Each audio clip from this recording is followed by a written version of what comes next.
Hello student, मैं IITian Rakesh Singh आप सभी का स्वागत करता हूं बियॉन्ड एजुकेशन के इस यूट्यूब चैनल पे। आज हम लोग गॉस लॉ का अपना अगला लेक्चर पढ़ेंगे। अपने इसके पिछले लेक्चर में हम लोगों ने गॉस लॉ क्या होता है इसको एक्सप्लेन कर दिया था। उसके बाद हम लोगों ने प्रूफ ऑफ गॉस लॉ भी एक्सप्लेन कर दिया था और साथ ही साथ हम लोगों ने गॉस लॉ के बारे में कुछ पॉइंट डिस्कस किए थे, जो कि मैंने आपको कहा था कि उस पॉइंट को आप जो है देख लीजिएगा, नोट कर लीजिएगा और अपनी मेमोरी में उसको बैठा लीजिएगा, ताकि हम अगले लेक्चर में उस पॉइंट की मदद से अपना लेक्चर जो है समझा पाएँ। अगर आपने अपना इसके पहले का जो वीडियो है वो नहीं देखा है तो पहले आप उस वीडियो को देख आइए और बाद में इस वीडियो पे वापस लौटिए। आज के इस लेक्चर में, जो कि हमारा लेक्चर 24 है इलेक्ट्रोस्टैटिक का, हम इसमें 3 टॉपिक को ही डिस्कस करेंगे। कौन कौन सी टॉपिक को हम डिस्कस करेंगे? तो पहला जो टॉपिक हम डिस्कस करेंगे वो है simple verification of Gauss law, Gauss law का सबसे सिंपल वेरिफिकेशन। जो दूसरा टॉपिक हम आज के इस लेक्चर में डिस्कस करेंगे वो है आपका deduction of Coulomb's law from Gauss law. और जो तीसरा टॉपिक हम डिस्कस करेंगे वो है field intensity due to infinitely long uniformly charged wire. ये 3 टॉपिक हमारा आज का डिस्कशन का टॉपिक है। देखिए, सबसे पहले simple verification of Gauss law. 2 point लिख दिया है, इसको बस याद कर लेना है। याद क्या कर लेना है? इसको समझ लेना है। तो देखिए बाबू, simple verification of Gauss law में क्या करना, बहुत इजी होगा, आप आसानी से समझ पाएंगे। सबसे पहला, to verify Gauss theorem. Gauss theorem को वेरीफाई करने के लिए let us calculate electric flux through a close cylindrical surface containing no charge. तो सबसे पहली चीज हम क्या करते हैं आज कि एक सिलेंडर बनाते हैं। So let this is the cylinder, ठीक है, ये सिलेंडर है, ठीक है, और इस सिलेंडर में कोई भी चार्ज जो है वो मौजूद नहीं है, ठीक है। दूसरा पॉइंट क्या है? Let the cylinder be held in external electric field intensity E along the axis of the cylinder। सो अगर आप समझें तो this is the axis of this cylinder, ये सिलेंडर की एक्सिस हुई और इस एक्सिस के अलोंग जो है वो है इलेक्ट्रिक फील्ड E वेक्टर, ठीक है। तो चलिए हम लोग जो है इसको वेरीफाई करते हैं, गॉस थ्योरम को वेरीफाई करते हैं। सबसे पहला चीज आपको क्या करना है कि आप इसको मान लीजिए सरफेस 1, इसको मान लीजिए सरफेस 2, ठीक है, सॉरी, इसको आप मान लीजिए सरफेस 2 और यहां पे एक स्मॉल एरिया एलिमेंट ले लीजिए और इसको मान लीजिए सरफेस 3 और उसी तरह से आप एक यहां पे भी सरफेस ले लीजिए स्मॉल एरिया एलिमेंट और इसको मान लीजिए आप सरफेस 4, ठीक है। आ गई बात समझ में? तो अब देखिए कि पहले सरफेस को मैं फिगर को तोड़ के आपको समझाऊंगा। पहला सरफेस ये है, तो पहला सरफेस ये है और उस सरफेस पे इलेक्ट्रिक फील्ड E ऐसे है और सरफेस का एरिया वेक्टर इधर होगा जो कि n कैप होगा। क्या समझ पा रहे हैं? दिस इज द सरफेस 1, ठीक है, ये है आपका सरफेस 1 S1, ठीक है। दूसरा सरफेस देखो आप, तो दूसरा सरफेस बाबू इलेक्ट्रिक फील्ड इंटेंसिटी E इधर होगा और इसका एरिया वेक्टर भी इसी अलोंग होगा, ठीक है, समझ पा रहे हैं? तीसरा सरफेस आप देखो, तो तीसरा सरफेस है ये सरफेस, ठीक है, ये इसका एरिया वेक्टर होगा n कैप, ठीक है, और इलेक्ट्रिक फील्ड जो है बाबू वहां ऐसे है E, ठीक है। आ रही बात समझ रहे हो ना? ऐसे जा रहा है इलेक्ट्रिक फील्ड इंटेंसिटी। और चौथा देखिए, इलेक्ट्रिक फील्ड ऐसे हुआ, ठीक है, और फोर्थ एलिमेंट हमने यहां पे लेट कर लिया है और ये इसका हो गया, ठीक है, एरिया वेक्टर, ठीक है, डायरेक्शन दिखा दिया। आ रही बात समझ में? ठीक है। सो आप सारा फिगर आप समझ गए। ये हो गया मेरा फिगर 1, फिगर 2, फिगर 3 और ये हो गया आपका फिगर 4। सो 4 फिगर आ गए। ठीक है, अब इसके कारण, इस सरफेस के कारण जो फ्लक्स होगा वो मान लीजिए कि φ1 हुआ, इसके कारण जो फ्लक्स हुआ वो मान लीजिए कि φ2 हुआ, इसके कारण जो फ्लक्स हुआ वो φ3 हुआ, और जो इसके कारण फ्लक्स हुआ वो φ4 हुआ। φ1, φ2, φ3 और φ4। सो जो टोटल फ्लक्स होगा,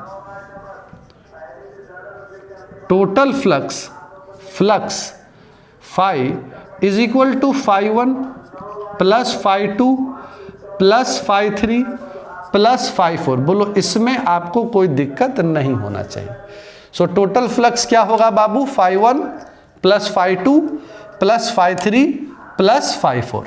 यहां पे आप कह सकते हैं कि जो φ1 है वो ड्यू टू सरफेस S1 है, φ2 जो है ड्यू टू सरफेस S2 है, φ3 जो है वो ड्यू टू सरफेस S3 है, और φ4 जो है वो due to surface S4। Clear है? Now see the formula flux का क्या होता है? E vector dot ds vector, जो कि क्या होता है? वो होता है E ds cos थीटा, जहां पे cos थीटा एरिया वेक्टर और इलेक्ट्रिक फील्ड इंटेंसिटी के बीच बना हुआ एंगल होता है। ठीक है, तो अगर आप देखें यहां पे, ठीक है, φ1 को अगर आप देखें तो φ1 को आप देखें तो φ1 क्या होगा बाबू? E ds, इसका सरफेस S1 हुआ तो E S1 cos 180 डिग्री होगा। आप देखो यहां पे एंगल, ठीक है, तो ये कितना हो गया? This is equal to minus ES1। ठीक है, उसी तरह से φ2 क्या होगा? ठीक है, तो वो हो जाएगा ES2 cos 0 डिग्री। 0 डिग्री आप एंगल देख लीजिए, N और E सेम लाइन पे है तो 0 डिग्री, तो ये हो गया ES2। उसी तरह से आप φ3 देख लीजिए, वो होगा ES3 और cos एंगल देख लो आप, cos कितना? 90 डिग्री। cos 90 बाबू 0 होता है तो ये पूरा 0 हो गया।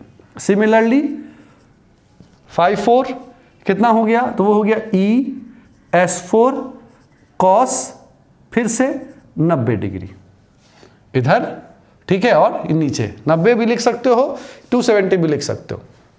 ये हो गया आपका 0। क्लियर है?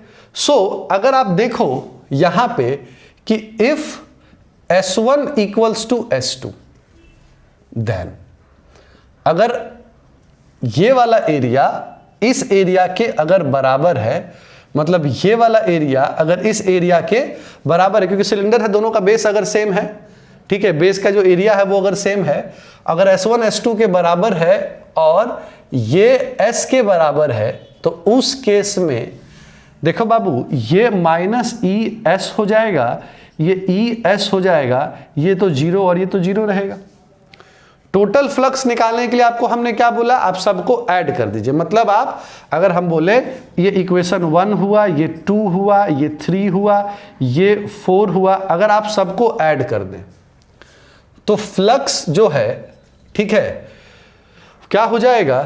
तो minus ES plus ES2 plus 0 और इससे ये कैंसिल हो गया। ठीक है, सो उस केस में जो फ्लक्स हो गया वो क्या हो गया? 0। हमने कहा था कि if there is a cylinder, if there is a close cylinder containing no charge, in that case electric flux हमारा क्या आ गया? 0। गॉस लॉ जब हम पढ़े थे तो हम क्या बोले थे? हम कहे थे कि अगर जो क्लोज सरफेस है, अगर गॉसियन सरफेस है, it contain no charge, then the electric flux is 0। So यहां पे if the cylindrical surface contains no charge, in that case flux is 0 and this is what you get. Flux 0 हो गया आपका। समझ रहे हो मेरी बात? तो ये हो गया बाबू आपका this is the simple verification of Gauss law.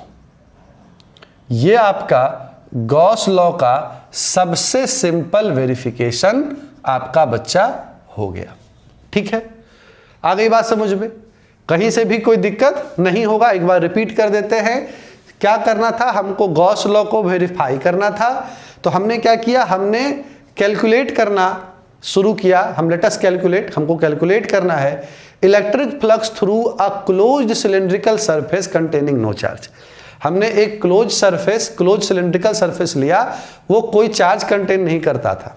हमने क्या किया कि हमने उस सिलेंडर को ऐसे रखा, ऐसे हेल्ड किया एक इलेक्ट्रिक फील्ड में, ठीक है, कि इलेक्ट्रिक फील्ड इंटेंसिटी और उसकी जो एक्सिस है वो एक लाइन में आ गई। ठीक है, ये उसका फिगर बना। ठीक है, अब हमने क्या किया कि यहां पे एक सरफेस लिया, एक सरफेस यहां लिया, एक यहां लिया और एक यहां लिया और इस सब सरफेस से अलग कर दिया।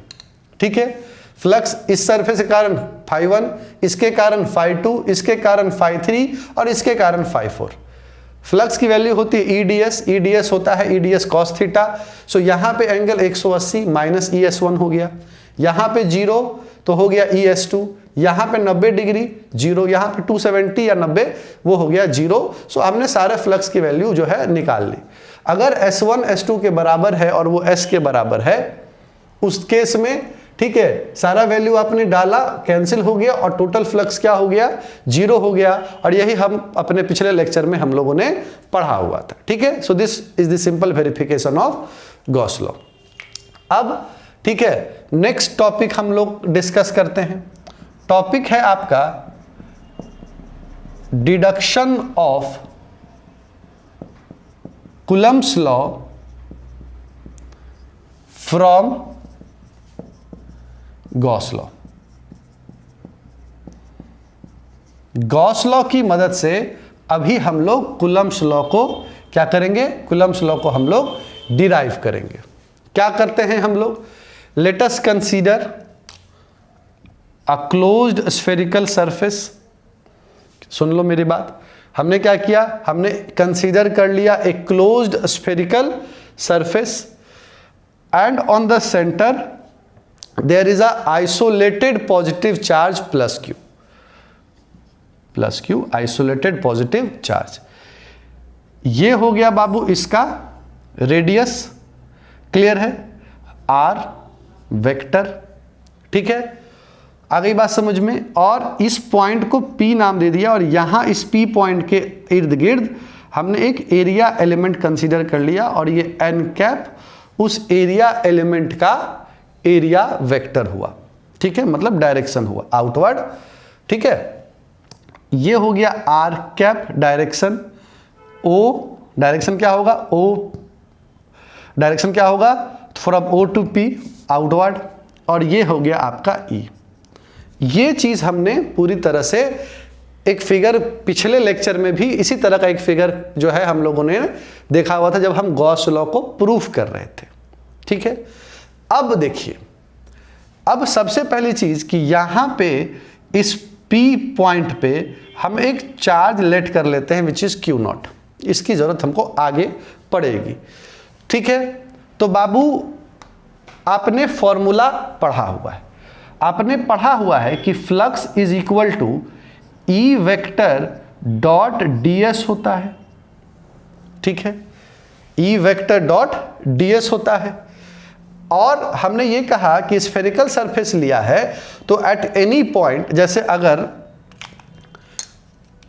इस पॉइंट पे तुम बात करो और यहां पे एक सरफेस ले लो तो यहां पे भी E की वैल्यू तो सेम ही रहेगी ना।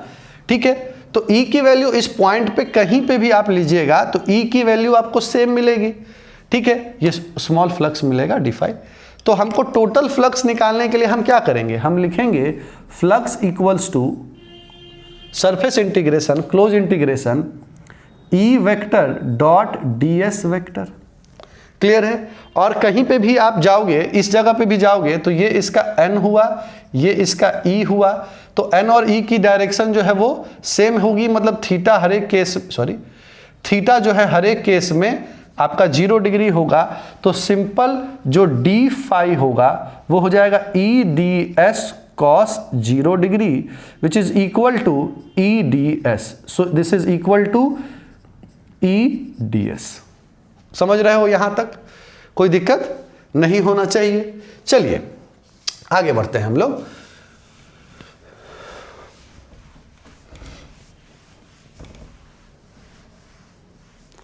ठीक है, अब देखो यहां पे फ्लक्स की वैल्यू आ गई आपको ई डी एस. क्योंकि ई हर एक पॉइंट पे सेम है तो इंटीग्रेशन के क्या हो जाएगा, इंटीग्रेशन के, सुनिए मेरी बात, इंटीग्रेशन के बाहर आ जाएगा. क्लियर है? तो वो ई बाहर आ गया और क्लोज इंटीग्रेशन क्या हो गया, डीएस का. आपने पढ़ा हुआ है कि phi equals to close integration E D S, this is equal to Q upon epsilon naught. ठीक है, ये ऑलरेडी आपने पढ़ा हुआ है. इसका मतलब है कि दिस इज इक्वल टू ई आपका इंटीग्रेशन से बाहर और ds. क्लियर है? तो यहां पे क्या मिला आपको, यहां पे आपको मिला E close integration ds equals to Q upon epsilon naught. और ds क्या है, सरफेस का इंटीग्रेशन. स्फेरिकल सरफेस है तो इंटीग्रेशन क्या होगा बाबू, 4 पाई आर स्क्वायर. ठीक है, हम यहां पे लिख भी देते हैं कि अगर क्लोज इंटीग्रेशन ds का है तो 4 पाई आर स्क्वायर होगा. ठीक है, तो E 4 pi r square is equal to Q upon epsilon naught. होगा कि नहीं होगा? ठीक है, सो यहां से जो आपको E मिलेगा वो Q upon 4 pi epsilon naught R square मिलेगा. This is the Coulomb's law. यही कूलम्ब्स लॉ है. आ गई बात समझ में? यही आपका क्या है, this is your Coulomb's law ना. तो ये आपका कूलम्ब्स लॉ हुआ. ठीक है, और हम जानते हैं कि जो फोर्स होता है वो होता है Q नॉट इंटू ई. होता है कि नहीं होता है? फोर्स क्या होता है, Q not into E. So Q not is the charge at P. Q not क्या है, P के ऊपर चार्ज है. सो उस केस में जो फोर्स आपको मिलेगा, force F equals to Q naught into Q upon 4 pi epsilon naught R square. So F क्या हो गया आपका, Q naught upon 4 pi epsilon naught R square. So यहां पे क्या हो गया, F is inversely proportional to 1 by R square. And this is your proof of Gauss law, या आप कह सकते हो this is your deduction, not proof, this is your deduction of Coulomb's law from Gauss law.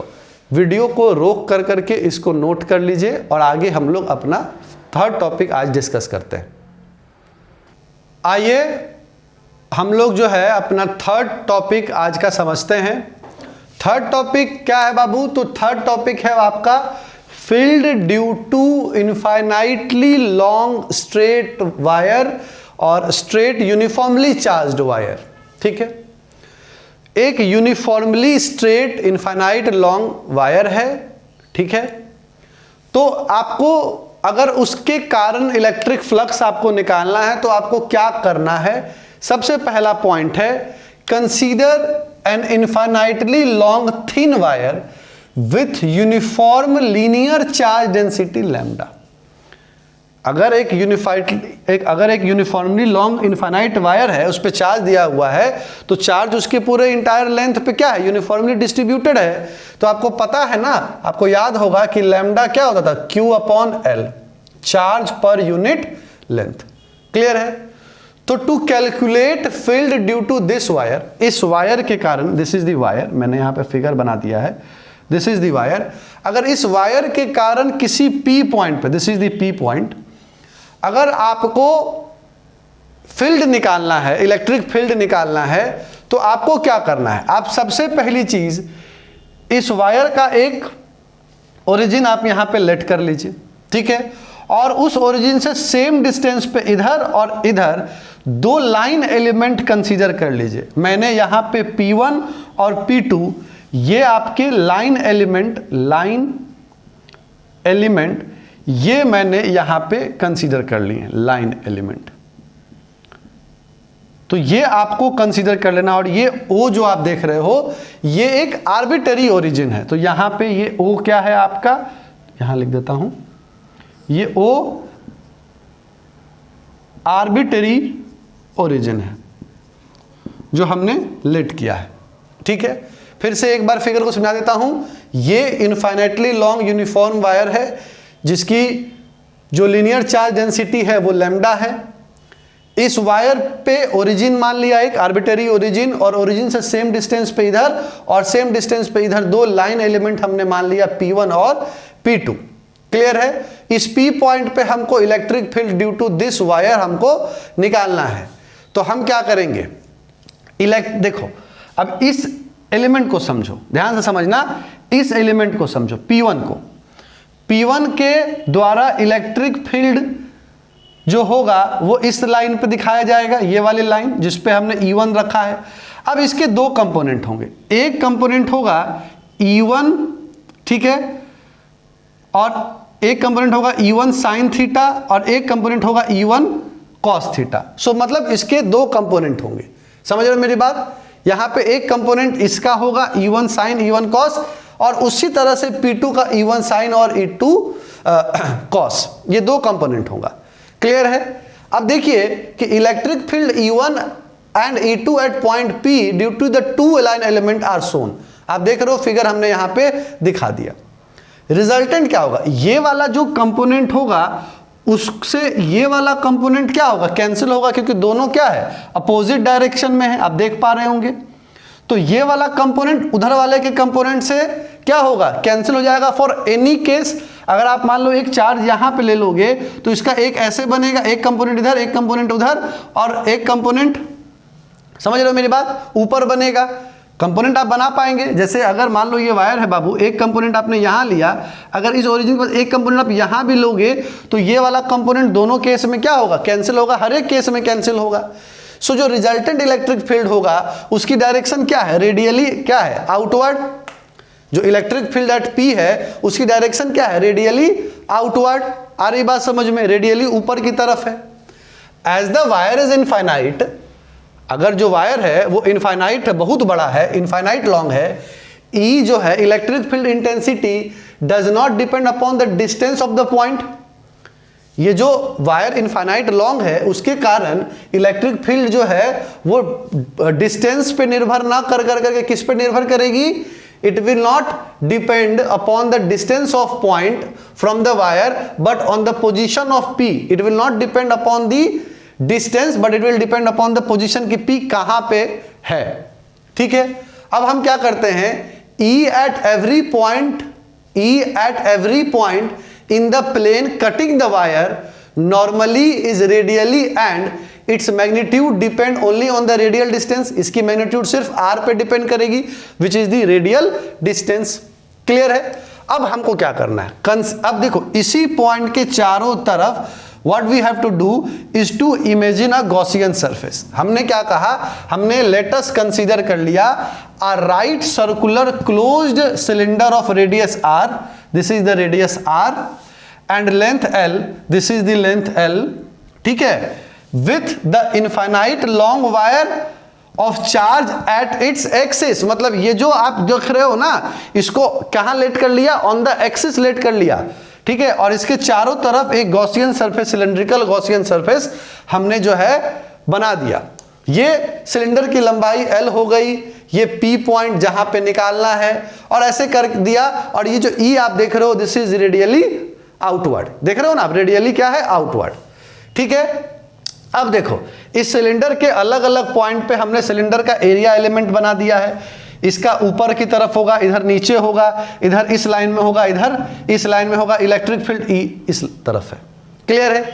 अब जब cylinder बन गया तो इलेक्ट्रिक फील्ड इंटेंसिटी जो है E at any point on the curve surface of the cylinder is same.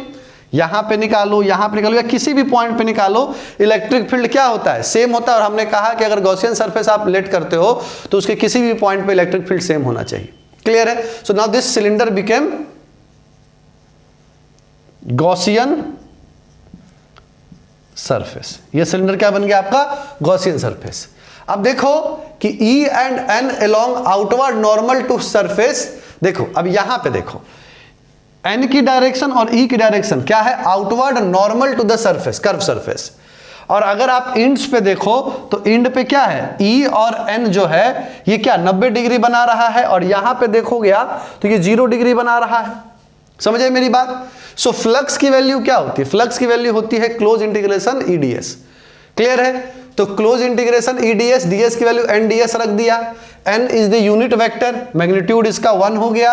और यहां पे देखोगे कि ds इस केस के लिए cos थीटा 0, और इस केस के लिए cos थीटा क्या हो गया? 90 डिग्री। सो cos 90 0, सो इधर भी 0। सो ये दोनों कंपोनेंट के कारण फ्लक्स 0 हो गया। ठीक है, और ऊपर वाले के कारण आपको मिलेगा। ठीक है, सो देखिए क्लोज इंटीग्रेशन E1, इसकी वैल्यू 1, ds और cos 0 which is EDS। Clear है? अब क्योंकि electric field magnitude of E जो है at any point is same, so this will be bring out of integration, integration के बाहर आ गया और आपको मिला close integration ds।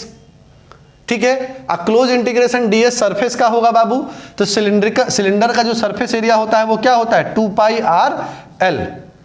Curve surface area होगा ना 2 पाई RL, आपने पढ़ा होगा सिलेंडर का curve surface area 2 pi RL होता है। और टोटल सरफेस एरिया इसका 2 pi RL TSA 2 pi RL plus 2 pi R square होता है। क्योंकि इसका और इसका तो 0 हो गया cos 90 होने के कारण, तो सिंपली 2 पाई RL, तो 2 पाई RL यहां रख दिया, तो फ्लक्स की वैल्यू आपको मिली 2 पाई RL E।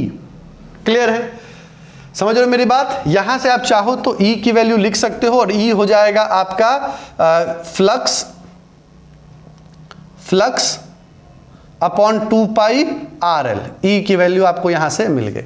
अब यहां पे जब हम लोगों ने वायर के बारे में बात कहा था तो कहा था कि वायर जो है वो क्या है? Uniform linear charge density lambda, और लैम्डा की वैल्यू क्या थी? Q अपॉन L होती थी। तो यहां से बाबू Q की वैल्यू क्या होगी? Lambda L। कोई दिक्कत नहीं है। तो जैसा कि हम जानते हैं Q की वैल्यू लैम्डा L होती है। ठीक है, और गॉस थ्योरम के आधार पे फ्लक्स की वैल्यू Q अपॉन एप्सिलॉन नॉट होती है।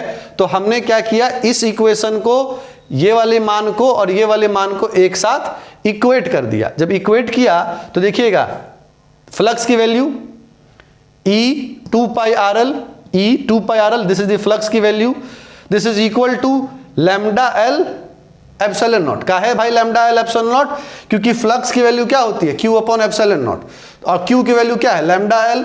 तो यहां पे इस वाली वैल्यू को यहां रख दिया, रखोगे तो lambda L upon epsilon not, lambda L upon epsilon not. E की वैल्यू क्या मिल गई?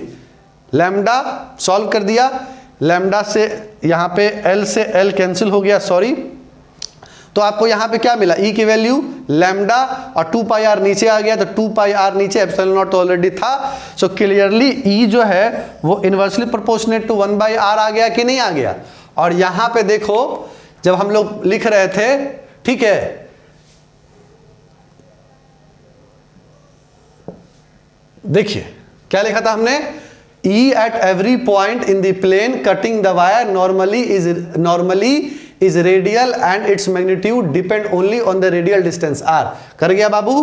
ठीक है, अगर यहां पे लैम्डा की वैल्यू 0 से बड़ी अगर है, मतलब लीनियर चार्ज डेंसिटी अगर 0 से बड़ा है, उस केस में E जो होगा वो रेडियली आउटवर्ड डायरेक्टेड होगा, और अगर लैम्डा की वैल्यू 0 से छोटी होगी तो E जो है वो डायरेक्टेड होगा रेडियली इनवर्ड।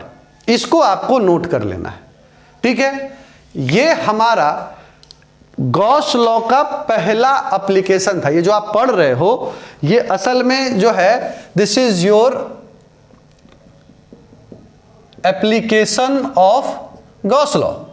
ये गॉस लॉ का एप्लीकेशन है। ठीक है, अब अपने अगले लेक्चर में हम गॉस लॉ का जो नेक्स्ट टॉपिक है उसको डिस्कस करेंगे। साथ ही साथ